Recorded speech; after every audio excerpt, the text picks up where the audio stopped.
Ladies and gentlemen, ATDF Everything in That Shelf presentation.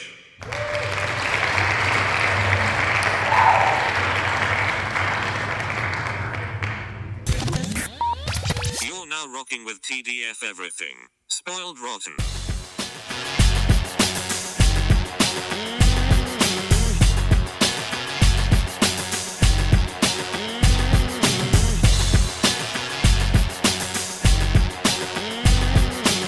Spoiler alert.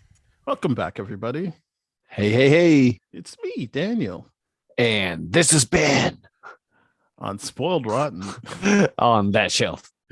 Boom. We're here to do episode 5 of Ms. Marvel, Time and Again. You know how we do. We spoil TV shows mostly these days and movies.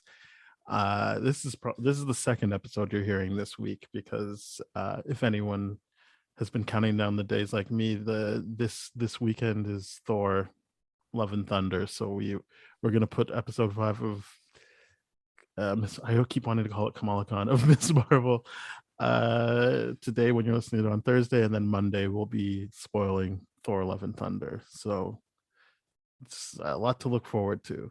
That's right, working overtime. Yes. Yeah, well, I mean, a big part of this episode is just getting time with Aisha and Hassan, which, as we keep talking about, is important, obviously, to know the history of the family and everything, and get all of those details. But yeah, it's in the 40s. Aisha kind of just is running from a British officer and stumbles into Hassan's village. I feel like that's what they call it. And very clearly they're setting up that he's a militant person, or at least he's got some righteous indignation and he's trying to like rally some people. This is obviously before they've left for Pakistan, so to speak, and he's a Muslim in India at this point. And yeah, things are intense for him before he softens when he meets Aisha, who then takes over the harsh and stern role. It's weird. It's like they leached those sides of each other off of each other. It's very odd that they told that story, but I mean, I kind of get it, but it's just like it wasn't romanticized very much, and I guess you can't really romanticize that kind of era, which is kind of what they're getting at, right? And I think really I like that appreciated that it wasn't romanticized, considering, because I feel like on Disney Plus it had a very misleading, like, colorful banner, and it looks like Aisha's like in a beautiful place. Yeah. I agree. That promo image is very, very like, wait, what? I thought she had like I thought we're going to like some happy Bollywood dance sequence here, and I'm like, no, we're going. Yeah, you're absolutely right. That image set me up for that kind of expectation. I'm like, glad we didn't go there with the subject matter explored. Yeah. I think it's important that as we'll get into, like, it's clear she found a family and like a community, definitely, but by no means do I think that the people making this episode were trying to like play it off like this was some kind of paradise and no one had any issues. So yeah, I appreciated that. And to be clear, I don't know if this is their first episode of Ms. Marvel, but to be clear, Aisha and Hassan are Kamala's great grandparents. Yes. Just in case you're wondering, I'm going to try and use the character names as much as possible. Yeah, because there's so many generations being covered here where you can't just go like, this is the grandmother. No, it's the great grandmother. Yes. And it's there's a lot happening here for sure. And the names are very I mean, I'm going to just apologize ahead of time for not being able to remember the names fully. Yeah. But I mean, as I guess I was trying to say that at the top, is we're kind of just we're doing this right away after watching the episode. Usually we have a couple of days to let it process, so we do apologize in advance. Yeah, this is as close to a live reaction episode as you're gonna get. A live breakdown episode, I should say, as you're gonna get. I guess I just skipped right to that point. Like you do see the the tension at first. She says, "I'm gonna break your leg," and I do like that he's kind of like, "Wait, you mean the leg that's I already can't use?" Great. And then he takes her. He's like, "You can come for food and a place to stay at my cottage," which obviously she does, because in the next scene she's kind of just there, and he's like, "All right, you're just putting on a show. Like, obviously you want some food. Don't be silly." And then I like how he calls her out like that, though. Yeah, it was really funny. Immediately, he's a she's charming like, guy. "Yeah, There's he's no doubt very about it. charming." I feel like they're both charming. They're a charming couple, but yeah, he definitely leads with the charming with her, and I appreciated that. And I think what breaks her isn't him forcing her to talk. He kind of just like, "Oh, you don't want to talk? All right, well," and then he just starts talking about a poem he likes, and that I think that. I mean, I have my theories that like we'll get to, but I just think that this was her realizing like, oh, this is a place I can relax. I think was her thing, and the sad irony is no, it isn't. But like, I think she's finding a moment of like, this is a person I can relax with, even if this isn't a physical location I can relax in. Right. It's a very weird thing, because like it all has to do whether or not that great grandmother had full knowledge of what would happen if the bang was used to open up the rift, like we find out later on in the episode, and what kind of was alluded to by Bruno in a few episodes before, that it's potentially dangerous. So whether or not she was like, okay, do I want to get home? Am I keeping this away from her? Like, the motives aren't clear there. It's just they got separated, and I'm like, I agree. Upon I have seen it twice, but still kind of just like, I'm not 100% on why she left the clandestines, other than what I can infer, which is she never really fit in with them anyway, because even in that first flashback where you saw them, she kind of came separately from them. It's like there's a clear group, and then there's her versus so I think she was just always the odd person out, or I shouldn't say odd person out. It seemed like they had some kind of deference to her, but it did feel like she wasn't really associating with them in that sense. Like the way she was shot, everything was kind of like she's on her own, even within this group. Yeah, it's difficult to tell. If it's one of those situations where it's like, hey, we found out you're Jin too, and we're gonna tell everyone your secret if you don't come with us and help us and do this kind of thing. And she'd be like, okay, yeah. Well, I don't think that's what you're doing, because I think the whole idea is that she is like, she doesn't think she's anything but Jin. She's just like, No, I'm like, definitely want to deal with these guys. Yeah, I'm projecting here for sure. It's just like she took her opportunity to get lost in the crowd of like, oh, maybe I could play dead for a little while or whatever it might be. But it's she was clearly more interested in doing something else. Like, and I was thinking to myself, I'm like, to add on to your thought, I think she was probably pressured into doing something there and never really wanted to. Yeah, I think you were on something when you said maybe she was just trying to keep the Bangles away from the clandestine. We'll just call them that, because that's clearly a sect of the Jin. Like, that she, even though they're all Jin for whatever that's worth, she didn't really see herself as clandestine, and she didn't really want them to be in possession of those Bangles. So I think you're right about that aspect. I think we both are kind of struggling to see where that comes from, like other than kind of like what we talked about before. Like, I mean, she's obviously the bad guy, Najma, but like I don't know that, like, I don't know, it's that part I'm kind of like, I don't I see the beats. I don't know if they laid the groundwork as well as they have other stuff in this show. I agree with that. I get what they're doing with it, but again, it's like the characters are being forced to do things that they wouldn't otherwise naturally do, because I'm like, well, I don't even know what that would be. All we know about her is that she was lost, and now we get the answers to how she became lost, but like, I don't even know what her character would or wouldn't do, is what I'm saying.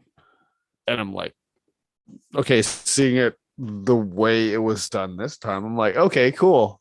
That's what a lot of popular people theorize and all that kind of stuff. And I'm like, that's kind of cool that they got it right. I'm happy for them. Yeah, we'll get to that. For sure. But in this part, it's just I don't know if it's I'm running away from you, my clandestine people, or I found something I actually belong to here. You know what I mean? It's just I like think it people is that are this. I born. think it's the latter. I think You think she it's the was latter? running. I mean, she got Mhm. chased there by the British officer. I don't know what she Right. was doing separately, but that part all lines up. I don't know if it. I'm fully on board, but she Right. stumbled upon this village, and then she Mhm. found a place she actually wanted to be, or a Mhm. group of people she wanted to be with, and that kind of leads to the next point, which is kind of they're seeing each other in the field. She gives him a proper walking stick, Yeah. and she's like, "Yeah, I changed my mind about you," but obviously that's not the next day because she's pregnant at this point. So clearly they've been Yes. together for some time. I thought that was a nice reveal of like, Mhm. sorry, there's just for whatever reason a helicopter flying over. But yeah, I think it was a nice reveal of like, okay, so she has been there for some time, Mhm. and obviously is pretty serious about this person because they have a kid Yeah. together. This isn't just we're past the flirting stage, but it's nice that they're still flirting with each other. Yeah. Um, but yeah, she says thanks for making a home for me in your Mhm. village, which obviously I think has been a big thing that all of Kamala's uh ancestors in the river, but all of her family has said a Mhm. version of it basically, which is find your community, find your home. Like that's Yeah. this is the point.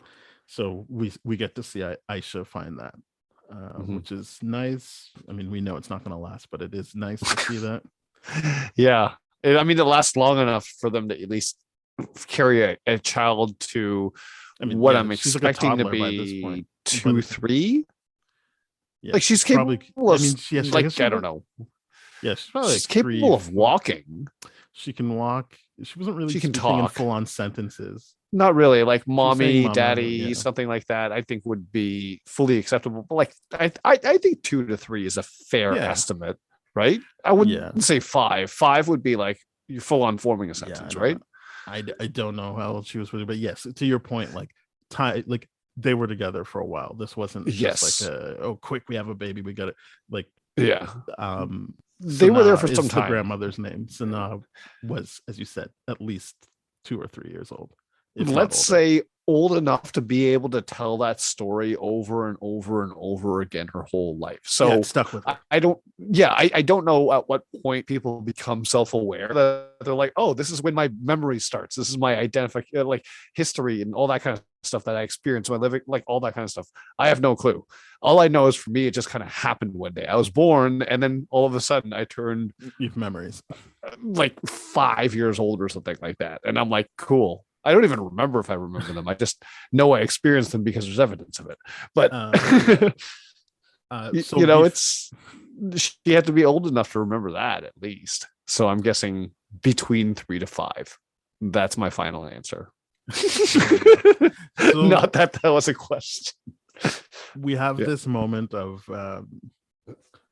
Aisha singing to Sana, and Yeah.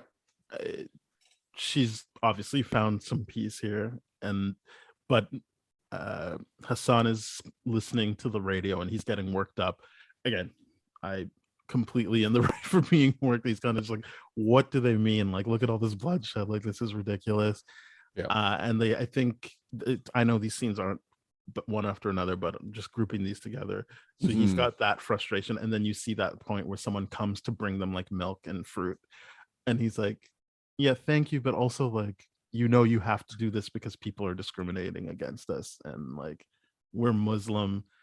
That's why you guys won't buy my flowers, and you're not going to sell milk to my wife. Like, thank you, but also like, it doesn't have to be this way. You don't have to like give me your stuff. This, and I think this is kind of setting what I thought was interesting was in between those two scenes, Aisha meets Najma outside of the house, and she's Mhm. kind of like, yeah, I have to find the bangle. Sorry, yeah, I hid them, but it's gonna take a while. And Najma's kind of like, yeah, well, you have until tomorrow by sundown, so figure Mhm. it out.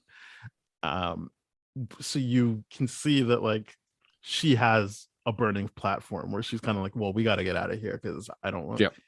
at that point it's very clear she's like, I don't want the clandestine to be around my kid. Like, Yeah. I don't, like, there's no chance. But she's also able to play up a whole, well, yeah, like, we got to get out of here. Like, you know how they treat Muslims. Like, come on, Hassan. So Yeah. because I do like that when they are like in the train station, it's like, it is like it's sad because you're like, realistically they have to get out of there, but also like, I get it. She also is trying to get out of there for her personal reasons, not the overall like well-being of Muslim people. And her husband is just like, I can't go that fast. Like, you have to slow down, please. Yep. And then he just gets to the point of like, why are we actually running? Like, clearly something happened with you with that person you met outside. Like, who is she? What's going on here? So I like that he, again, sees past her facade. Like, he actually sees her and knows her. See, this is the part that's confusing to me, because I'm like, he sees past it. He can call it out. But at the point in time where it's too late to actually go back on anything, and it's at a weird point to talk about it there, I feel. Because it's just like, wait, what's really going on? Would be a conversation that I feel would have come up a little bit earlier. Well, but it did. I don't know. It came up because she had to really sell him on, we're going to the train station, because he was like, no, this is my place, I'm staying here. And she's like, this is just memories, we can take our memories with us. So yeah, that was his second phase of, I'm you're running off without me anyway, like, literally I can't keep up with you. And so it doesn't, and I can see him reading that as like, so it doesn't really seem like it's about us, it seems like this is about you getting away. Fair enough. Yeah, okay. He probably had the evidence he needed. He can't keep up. So I think, I mean, yeah, you're right. Maybe if he just wanted to get his kid to safety, but I think he really did believe in the fact that, like, we should stay because this is my home, and people should just change the way they're being instead of me running away. I think that was his thing. And I think he just gave in to Aisha, and then in the moment of frustration, he's also kind of like, you're not even like this isn't helping me, like, if you run off, like, we could get split up or whatever. What's really going on here? Yeah, I mean, I can see why he would address it at that point. It's like, you're absolutely right. If you paint it like that, it's probably a breaking point where he's just like, all right, I have literally left everything behind, and you're leaving me behind right now at the train station. You can't do this to me, so we're going to talk about it. If it's inconvenient, we're going to talk about it. That's okay. I'm on board with that. I get it.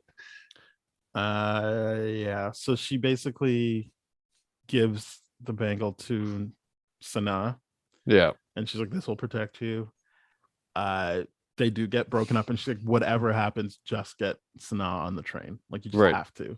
And then she does she meets up with Najma. She doesn't meet up. She runs into Najma, who's like, I feel like people have pointed out, but I think you were always on the, like, she seems fishy, but I think some people, and I think all they were trying to do is point out how good of an actor this woman is who plays Najma, of like, you see her in that moment in, I don't even remember what episode that would have been, like 3, where she saves Kamala from the DODC. Yeah. And there is a bit of like, when she says, I've been waiting a long time to see you, and even kind of the first beats of the next episode, there is a bit of warmth to her, but like, that's all gone in the following episodes. And I think that's good that she was able to track the character that way through her performance. But obviously you were always like, no, you can't trust her. You can't trust her. Yep. But I think it's still, even if you don't trust that she's the good guy, I think there is a difference between her appearance in these last 2 episodes and that first time you see her. And I like that she was able to pull that off as a performance. I'm not saying it convinced me either. I'm just saying it is a cool thing to point out that she was able to give it that kind of depth. I certainly appreciate the performance she did. It's the way she came into everything. It was too convenient. Then I'm like, no, something's up here. Something is up. Whenever something is too convenient there, you don't fully trust that character, right? And it's because what are they not telling you? And that you know, in this situation, like, yeah, they're telling you the truth. We are Jin. We're clandestines. Yeah, We are she trying to does. get home, but I forgot to conveniently tell leaving her. out. Yeah, conveniently leaving out the whole Bruno situation. So it's a weird, like, What I'm Bruno gonna situation? Wait, rope what? you in. Well, the Bruno situation where Bruno was like, "Hey, if you do this, you can't just blindly help them because it might be a disaster," and that's what Oh, at least even deterred her, before right? that, she Yeah. she failed to mention I killed your great grandmother. Like even before you get to Yes. what the Bengals can or can't do, it's Yes. what you were Yes. saying the whole time, which is she's leaving something out. I have killed your family members. So yeah, I forgot to mention, as I think you brought up, that Mhm. um Aisha actually has the conversation with Hassan about, like, you always thought I was magic, and she shows him the bangle, how it works, and she admits, yeah, I'm trying to get away from, I mean, I don't know if she says her name, but like she's trying to get away from Najma. That is the point. That's the goal right now, is to Yeah. get away from that, not necessarily the political situation, socio-political situation going on. Mhm. Um, and I think, yeah, just at that point, you just hear your wife being like, please just save our daughter at this point. Like, just at least get her on the train. Yeah. Hassan goes for it. And Najma does stab. Yeah, I can't remember the order, but I'm pretty sure, yeah, like Najma stabs her, Yep. kind of goes off to get the bangle, and Yep. with kind of like her last, well, not her last, her second to last bit of energy, Mhm. that's the summoning of Kamala, saying what you seek seeks you, and there's a big Yeah. explosion, and Kamala comes in, and I think that's what you're alluding to, which is there was a bunch of YouTubers that and podcasters that Yeah. theorized that that was the idea, that it was always Kamala that came back, and that was the Trail of Stars, was Kamala coming in to do that. So it looks like, yep, everyone who said that was right. A little underwhelming, don't you think? No, when you actually see it, I'm like, I like the part at first where he's like, okay, jump on these and like get through, but I'm like, this is so crowded, so busy, that doesn't provide any actual advantage to actually being so a that few she feet didn't off the have to ground. like push people out of the way, but then Kamala got knocked over, so then Yeah, that wasn't it. So it was the stars that led her, but I yeah, wasn't underwhelmed. I shattered think and that was yeah. a part of the strong writing that I'm thinking of, that everything is this woven into each other. You talked about how she's getting all these things to make her costume, and it's got stuff literally weaved into it. That's her culture, and she's literally Yeah. weaved into her past that makes her who she is now. I think that's good. I wouldn't say it was underwhelmed. That wasn't the feeling that came to mind as I saw Fair that enough. all come together. Right. It's to me, I'm like, I guess I can't reckon with the idea of like, do I hate it because some other people guessed it correctly? You know what I mean? Yeah. Or like, and I'm not saying, I shouldn't say I hate it, because I don't. I was just like, am I mad about the fact like that some other people guessed you it? didn't know ahead of time. I wish I didn't have that idea going in ahead of time, because yes, that would have been kind of cool for me to just witness without that kind of knowledge of like, oh, they're doing some sort of Back to the Future kind of thing. Well, not for nothing. If it Yeah. all came out at once, you might have just been able to have that surprise on your own. That's exactly it. I mean, like, I will always echo your opinion on that for sure. There's no argument there. I always prefer this thing to be released in one shot, so I can consume however I want. Or like the Stranger Things model, where it's like, we're gonna give you this and then release the last two on this date, or something like that. Even more people having time to theorize. And yes, but they're giving us enough to theorize about where it's fun and it's conclusive, versus in this situation we're theorizing week to week to week, and then people are just taking wild leaps at that point. I don't know, but I do miss the day where it wasn't given the idea that this is supposed to be a 6-hour movie, like a 6 episode movie or something like that. I the moment that entered my mind, I'm like, no. But to be fair, this did feel like an episode of TV, because there was a clear like beginning, middle, and end to this episode, and I really liked that. I mean, this episode of TV could have been its own movie, like minus some of the stuff we'll talk about at the end. Like, this could have just been a movie in itself. I believe So you are to your correct. point, like to your point of like this just feels like a complete episode of TV instead of them cutting it off so that they Yeah. could have a sixth thing. So I definitely agree. I think Mhm. most of these episodes have felt, maybe not all of them felt like they could be a strong movie on their own, but like Mhm. this has enough going on in it where you could see how they could expand this into a movie. Mhm. on And I its do own. appreciate the fact that it's not like, oh, here's 45 minutes cut. It's like there's a beginning, middle, and end to this episode, as well as it adds within. It's kind of a nice thing. Where they position this episode is really, really good, I feel. Yep. So after Sanaa gets on the train, Mhm. Kamala wakes up in the present, like but where we left her. Well, not where we left her, but in the position textile she was in shop. before she got sent into the past Yes. from episode 4. And yeah, there's this I don't fully understand what happens in this scene. So The I'm veil sure- is open. That's yeah, what happened. the veil opens up. I understand that.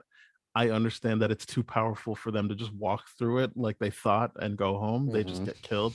But I'm not quite sure what Najma did when she's like, I know what I can do to close it. Then she says her son's name, gets killed, and then he gets powers. I understand what I just explained, but I'm not quite sure what her plan was. I understand the sequence of events though.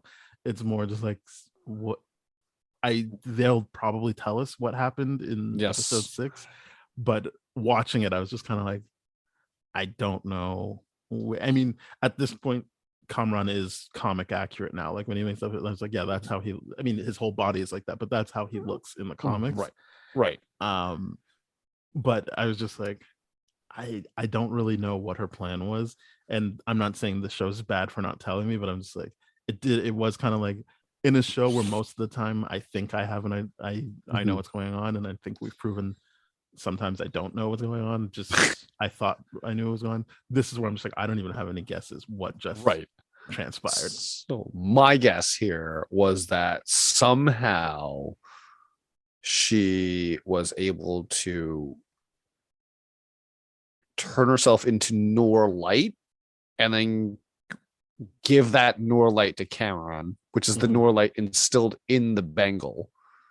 And then, which is why Cameron's kind of powers are so similar to the Bengals, just more refined, just smaller crystals, I guess.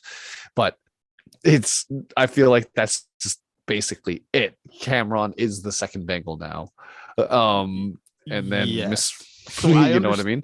I maybe wouldn't have worded it that way. Not that you're wrong. Just I think Right. we would have been on the same page in terms of what happened and that gave him his powers. Right. I don't know how that closes the veil because that's what It she does was, that not. was, but it did close the veil. So I was just like, I don't know, because that's what Kamala's thing was help me Yeah, close true. it. Help me close it. You took away Aisha's family. Mm. Don't take away Kamran's. And then she's like, well, he's not my family anymore, but I know how to close the veil. And then what she does closes the veil. And I don't really understand why. I understand that it gave her son powers. Even what you just described, I can get there in terms of sure that she turned herself into light, but that none of that seems connected to the veil closing. Yeah. I mean, I absolutely agree with you on that. Like, none of that made sense. I'm like, wait, what? Because to me, I'm like, you sacrificed your light. I'm like, well, what was different than what you did with the first person that Well, that first basically person did was just that? being like, she didn't know. I'm not even trying to paint them as Yeah, but bad, how do or you that how do first you- person is a bad person for trying to go through, because that was the whole point. Right. Like, I want to go home. I get that. What I'm But saying it's is, just what's the like- difference between dying from sacrifice willingly or dying from not knowing that you're going to die the exact same way? Because it had the exact same effect, right? So it's just like, okay, Except there's for no one had, difference like in this energy burst, I guess. I don't. Yeah, I guess so. Maybe it's like the Obi-Wan thing in Star Wars, where it's like, if you strike me down and I perform guess. sacrifice move, then I can become a Force ghost and help someone else, because it doesn't. And not that it doesn't seem like Cameron's possessed. You know what I mean? No, like, he's just- going back to I think the it's what Jinn. she wanted, which was cool. His powers are unlocked now. Yeah, but I mean, like, what's the point? Because Like- we'll get to it, but later on he is still himself. Like, he's not like That's what I'm acting saying. skeevy. He's not like, There's oh, no like, possession. yeah, There's no like, oh, she went into him. Like she got a better body that can fight better to yeah. beat Kamala up. It's just like, no, there wasn't really any conflict. You saw that you weren't going to be successful with Kamala and opening the veil and all that kind of stuff. You couldn't actually get home. What is she mad about now? I don't get it. Well, It's I mean, I weird. didn't read it as her being mad at the end. I think Oh, even if I'm thinking she's mad because if she's willing to murder about it, I'm thinking she's at least mad is an accurate description. oh, I'm talking about right Or before she dies. I don't think that I read that as mad. I think no, that no, no, was no, her not the accepting like, immediate emotion. Her general state is mad that she can't get home or sad that she can't. Either way, it's one of those emotions. What I'm saying is just I don't get how she closes it. I don't get what the point of sacrificing the light and turning into light and turning and going to Cameron when I thought it was like, oh, she's going to possess him now. so That did not happen. what I can say to that, and I will continue to be wrong. I've been wrong in the past. My reading on what she did for Cameron or Cameron, I keep saying Cameron and thinking of Dipset, but like what she does for her son is what I believe Sanaa was doing for Kamala, which is like, all right, like I'm giving you your power, like because all of this is tied to their family lines, like what Kamala said about you're gonna take away Kamran's family. This she's like, I don't want to live here, but if I give this up to him, that will connect him into the family lineage or whatever. That's why I'm saying I didn't read it as mad when she or even sad. I think it was kind of like, got it. I'm not saying that explains how she closed the veil because that's kind of what she says at the end. Like, I know how to close it. Yeah. But what seems to be happening is she found a way to give her son her power, which will connect them metaphorically, not actually literally, but Yes. metaphorically connect them the same way Kamala is connected to her family tree now through the powers. Yeah. So that's what I see. Again, I'm not trying to explain how it closes the veil. I'm just trying to say what I thought her state of mind was. I get that. What I don't get right now is okay, so let's theorize, for example, that this is based on genealogy and jinn, right? So we understand that they're both jinn, and Hassan and oh god, what's her name? Aisha. That Aisha having that daughter is now half jinn. Mhm. And then Kamala's mom now is a quarter jinn, and Kamala being 1/8 jinn. Cameron being there's no indication whether or not the mother had Cameron with another jinn or another human being. Mhm. So there's literally no indication what happened there from genealogy perspective. But they've been told already, it's like, hey, it's genes, it's biological, it's whatever, it's that perspective. But there's a group of them that got exiled and they age slower, basically. And I'm like, the whole going home thing doesn't make sense to me. If you don't know how to go home, then how do you know how to close the door if you've never seen it open? You know what I mean? It's weird. I don't get it. If Cameron's like, what's the purpose of Cameron? It just makes it seem like Cameron's gonna have a big fight with Ms. Marvel now toward the end of this. And I'm like, what's the point of that? There's no conflict there. I don't get it.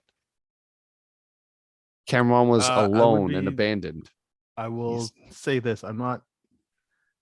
Nothing in the show made me feel like they were going to fight. I think what you saw was someone else get her powers, and a lot of the time in a superhero story that means they have to fight, but nothing in the show is telling me that like they're going to lead to a fight. Not like so I'm not saying you're wrong, I'm just saying like nothing seems to hint that they have to fight each other. You're right, nothing hints at that either, but it's this is why I'm trying to guess where the show's going to go right now. Because like the next episode's the last episode, right? Yeah, let's keep going through the episode. But I mean, yeah, but I'm just like, I don't we'll get be where able to it's talk going. more about it. Yeah. So then they cut to Maniba and Sanaa and the cousins, and she's been trying to call Kamala. She can't get her on the phone. the cousin rightfully points out, if you're on a shared plan, you can just find her phone. So they explain away how the mom can show up, and she shows up near the end of the battle and sees Kamala in action, or at least at the tail end of her action. Yeah. This gives it time. They never flat out, like, she definitely says, "Oh, so you're the Nightbright person." Like, you're the light girl, she says. Yes. So it was very, very the mom clear. Yeah. The way the mom plays it seems like she's like happy about it. I'm like, she seems sly about it. She's like, "Oh, so you're the person." I'm like, you didn't know what the Bengal did. You didn't know what she was capable of, and you seem to be very, very okay with this. She saw her save someone from a. I get that. I mean, prior to that, she didn't. But I don't understand see your what concern. the Bengal was capable of. She saw what it looks like, and then she saw it again. Yeah, fair enough. The reaction in this scene is weird. The fact that they're very clear to give you the visual. I mean, not the visual, the sound effects of her using the light and mastering it as a jumping platform kind of situation, but they don't show it to you. And I'm like, I'm really bummed out by that.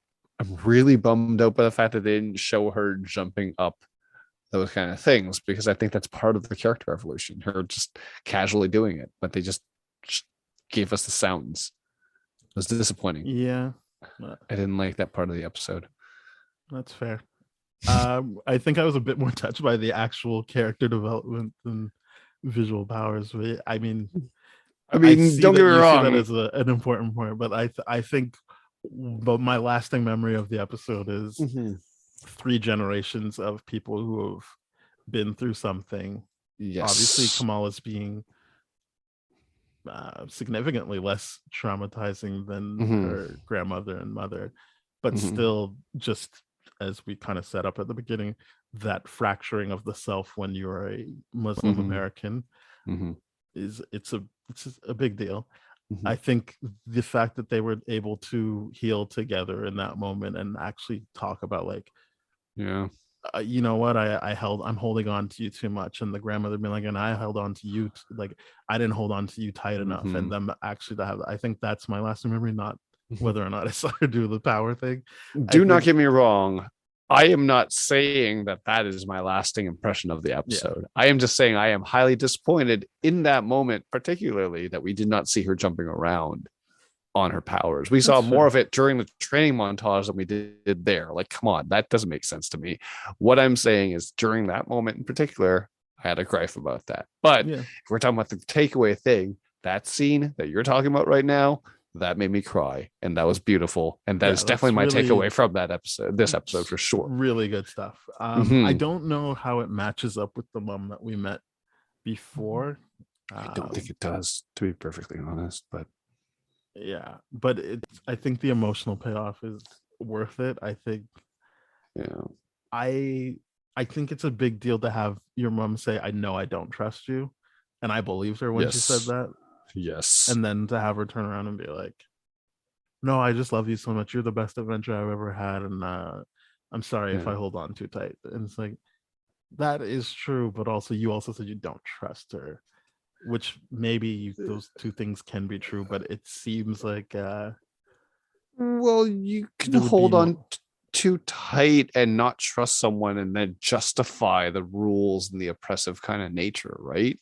So I think that's the disconnect for me, which is, I see, on paper, yes, those two things make sense. If you don't trust someone, you hold on too tight because you don't trust they can do it on their own. But she's saying it in such a loving manner, in addition to the look of like pride and awe that she has when she's like, "Oh, you're Ms. Marvel." That wording of "I'm holding on too tight" doesn't seem to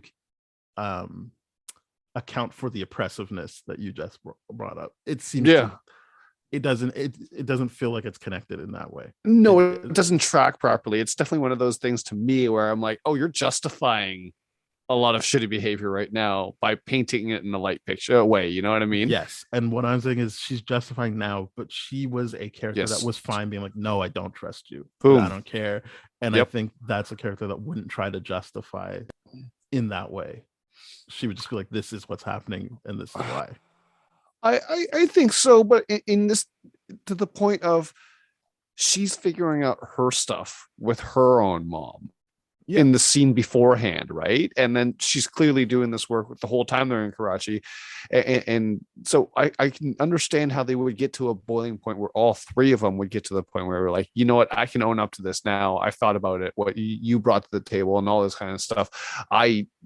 For Kamala's mom, like, I never considered this toffee thing to be you as a way of keeping this hope and anxiety that I would come home. And like, like the mother was just like, I just wanted to share the stories that I loved with you as a kid. You know what I mean? So, like, these things are, I can understand how they would work through that. And then by the end of the episode, be like, oh, this is how high the stakes are right now. We almost died in this interdimensional thing. It's not like we didn't watch two people get toasted right in front of us.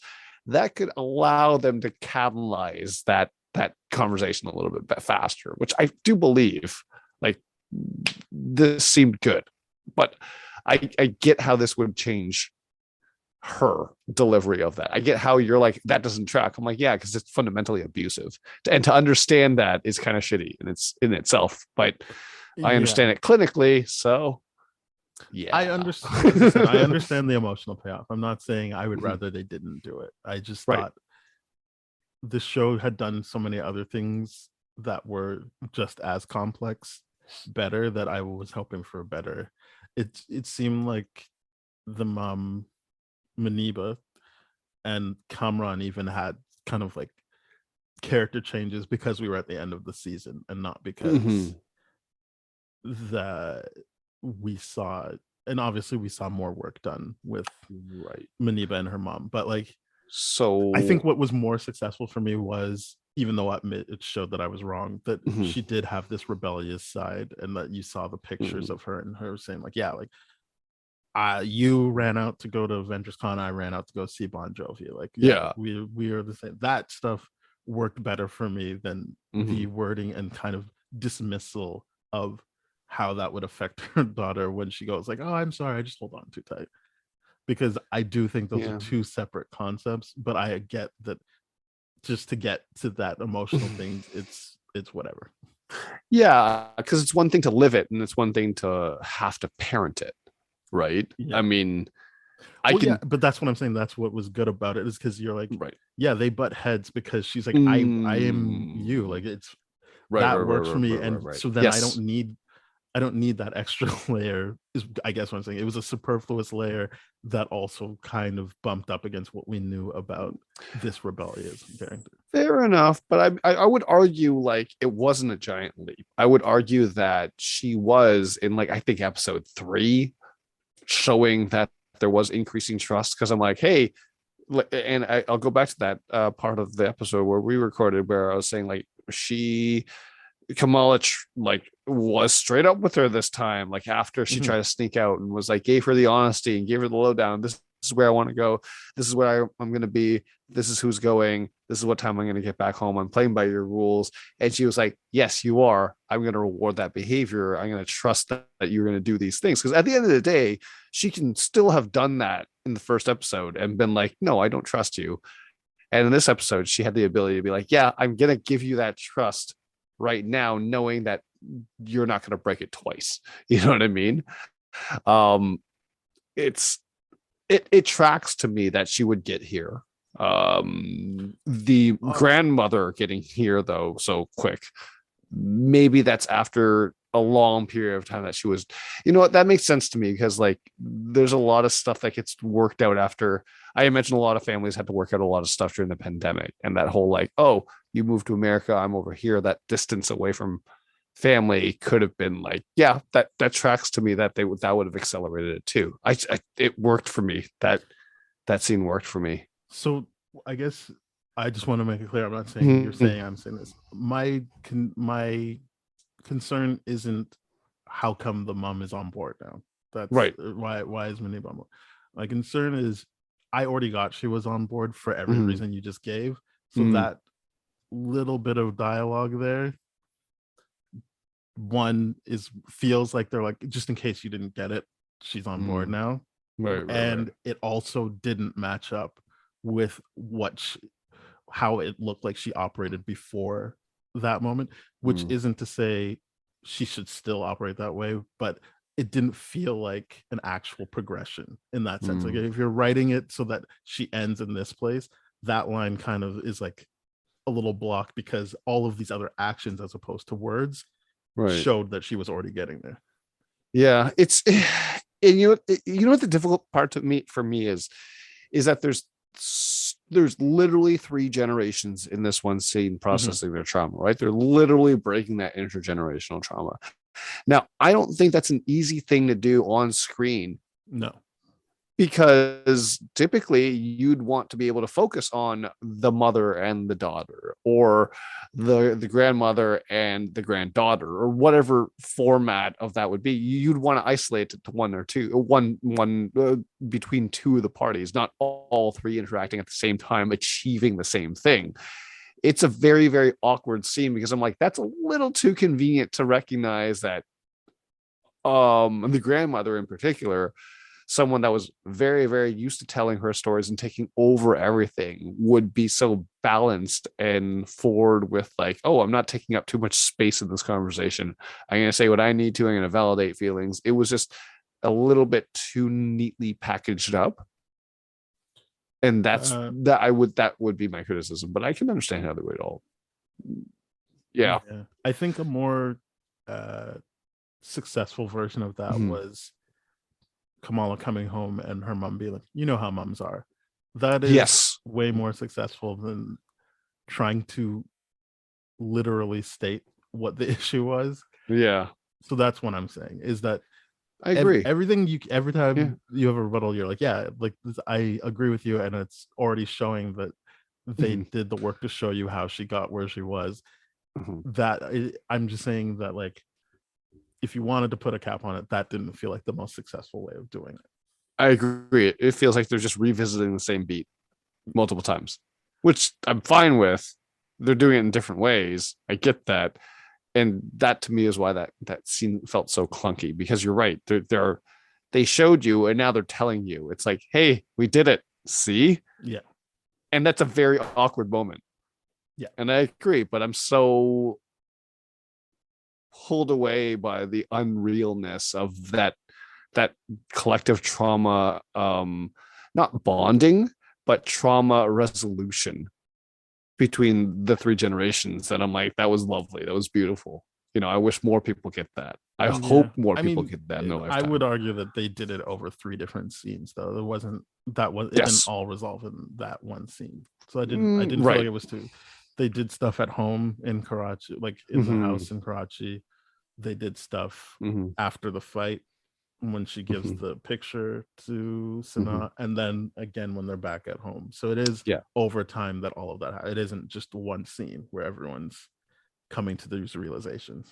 No, I agree. It's just one scene where, like you're bringing up, they're beating a dead horse at that point, and they're. But the hard part about it is like, see, we're literally telling you about it.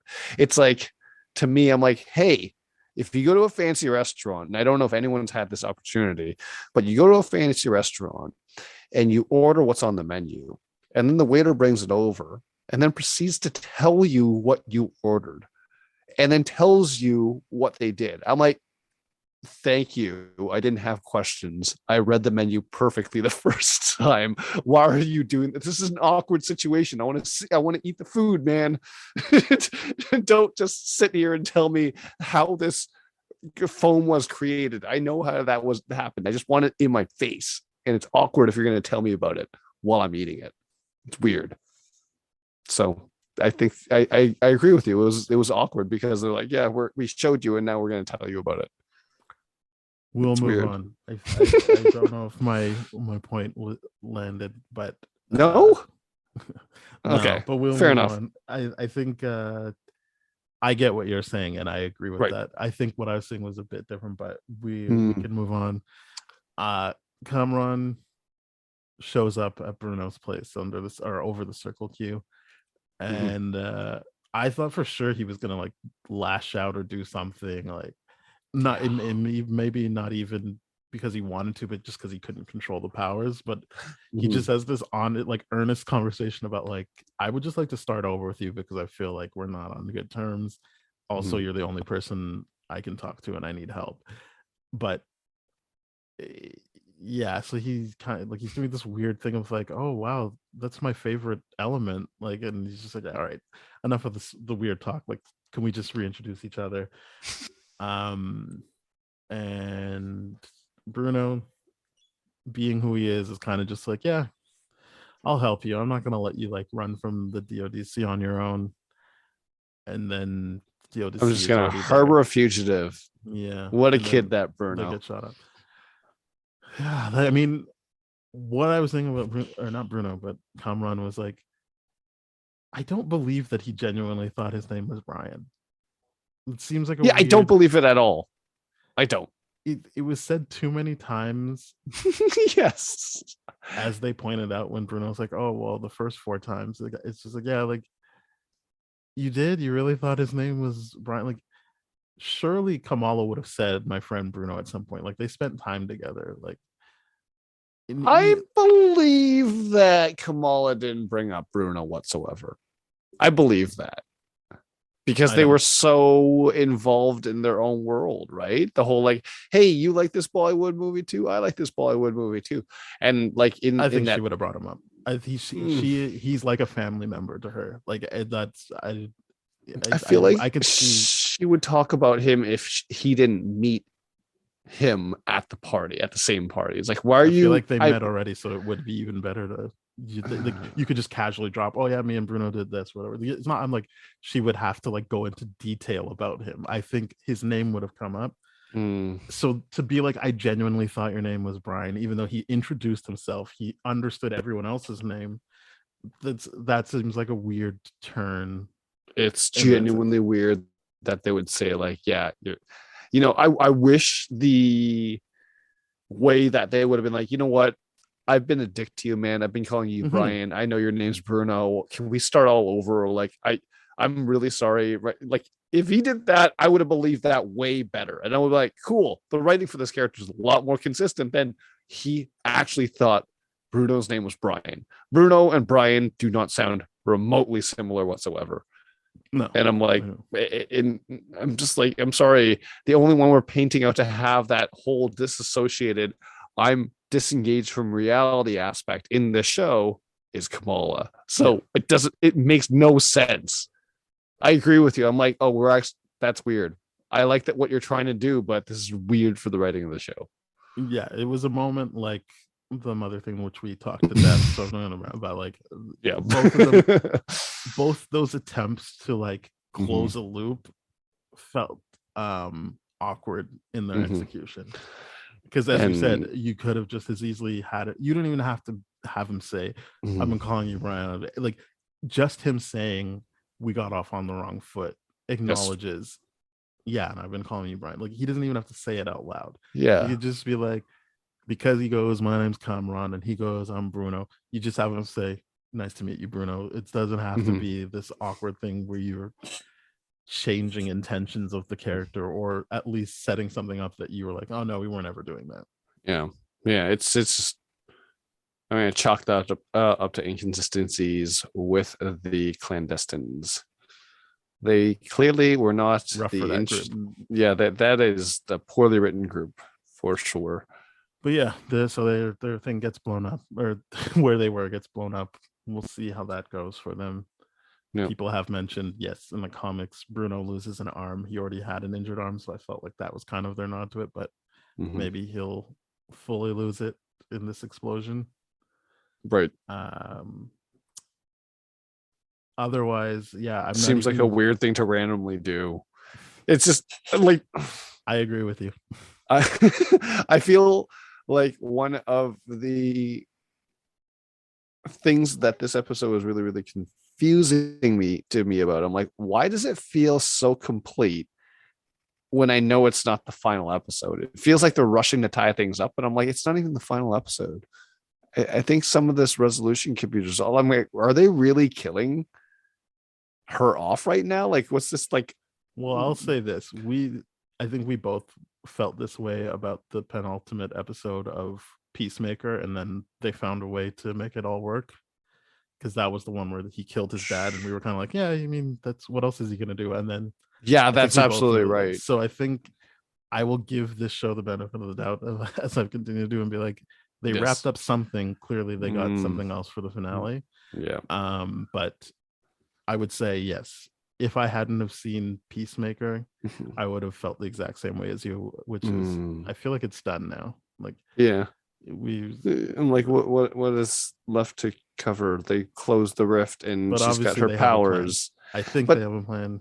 Yeah. I've seen it work in other shows where it looked like everything was complete, but Mhm. there was still a satisfying ending. Yeah, and the only thing that we haven't got is a picture of Kamala in her upgraded comic MCU suit.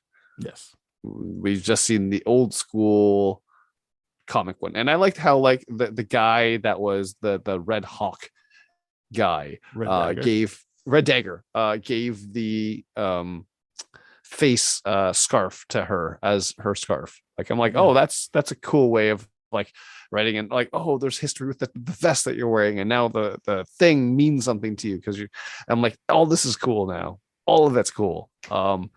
I like how they did those things, but it's stumbling right for me right now. I really hope you're right. I didn't even think about Peacemaker, and how that was like some like really changed things around toward the end. But let's see, because to me right now it seems like they've wrapped up all the conflict they were setting up, and it just feels like it doesn't feel like there's conflict toward the end of this. Yeah, we'll see. It We'll just definitely feels see. like, yeah, it just feels like what's going on with Bruno, what's going to happen with him and Cameron. The Circle Q exploded. Yeah, I mean That's I it. guess the only threat left is the DODC, who would still be after her. Mm, We'll but I see. mean, like, is that really a threat? Yeah, for a 15-year-old, yeah. Here's what I say. I'm like, no, it's not, because this is the DODC wasn't even to prevent her from getting out of the country. Boom. They are incompetent. They suck. Yeah. Well, I mean, they were clearly, she was a non-factor at the point when they thought they had everyone they needed. Sure. But still I mean, kind of pathetic. I don't know what to say to that. I think that's a very clear line of they Mhm. thought they apprehended the bad guys. So, I suppose it just feels like they would have been like, hey, these are not this is not the same people that we're chasing down based on these viral TikToks. It's very clear based on this viral TikTok that we are chasing down a teenager, and they accepted a group of adults. yeah. That's what I'm like, okay, no, there's no way to talk about that. It's just, and in where the point of the idea, I get that they're not processed and they escape while they're being processed, but even then you're just like, why are they being processed like that? Is that how you process all your super enhanced people? Is just, Should be. it's weak, man. Like, to know that Abomination got to that raft probably a very similar way, it's weak. It's just Yeah, it's but not even like a Baron von Abomination Zemo leaves whenever thing. he wants. Yeah, but like, I mean, look at the way they did Zemo and like with Martin Freeman toward the end. I'm like, that's a cool way to leave a villain. Like, that's crazy. But like, oh man, the clandestine, you're literally you're walking yourself on a rail. It's like, even the show doesn't even treat them as like a threat. That's why I'm like, poop all over the DODC line. It's not a competent threat. I don't know what's going on, but you're probably right. It's the DODC unfairly hunting people down at that point. But I mean, how do you fight that? Because how does one person take down an entire organization without blowing up a building? And that doesn't actually like tear down an organization. There's No. She'll have backup to do a files, Black there's- Widow and Winter Yeah. Soldier and just expose them somehow. and that's not what this show is about. So that's why Or I'm is like, it? We'll they never know really, until the end last or year. is it? Is accurate? Where is this going? I would love for our listeners to tweet theories out, because some of you were right last time. Yeah. Some of you were right. Well, Good for you. this has been episode 5 of Ms. Marvel. As I said, we'll be doing Thor 4. Thor 4. That's fun to Thor say. 4, Love and Thunder. Yeah, baby. we're going to be doing that on Monday. And then the Yes. following Monday will be the finale of Ms. Marvel. Why do I always want to call it Kamala Khan? All right. Well, thank you very Because much. I feel like I wish they would call it Kamala Khan instead of being like, oh, Miss Marvel. I'm like, I want her to genuinely be her own thing, but I get that she can't be a superhero called Kamala Khan. That doesn't No. work. That would be regrets not that secret creative. identities. Yeah. Well, thank you very much for listening, everybody. This has been another great episode of Spoiled Rotten. We are on the That Shelf Podcast Network with other great shows such as Bad Gay Movies, Black Hole Films, Changing Reels. So please go to thatshelf.com. You'll find our show, their shows, even more shows than I mentioned. You're going to have a great time. And if you want to hear older episodes, please go to that. Go to tdfeverything.com/spoiledrotten. Our email is spoiledpodcast@gmail.com. Our Twitter is @tdfspoiled. We're on all the podcast places: Apple Podcasts, Spotify, Stitcher, iHeartRadio, Radio Public, all bunch of places. So please go there, rate, review, follow, subscribe, whatever it asks you to do. Share with your friends, comment, do all that stuff. And yeah, we'll see you on the next episode. Yeah, make TikToks about this episode of us. Yeah, that'll be good. I wish you guys could see Ben's face. It's a real threat. It's like it's the driest delivery. It's a real Najma-esque threat. Please make TikToks about this episode. All right. I would love for people to make TikToks about this episode. Bye. Cheers.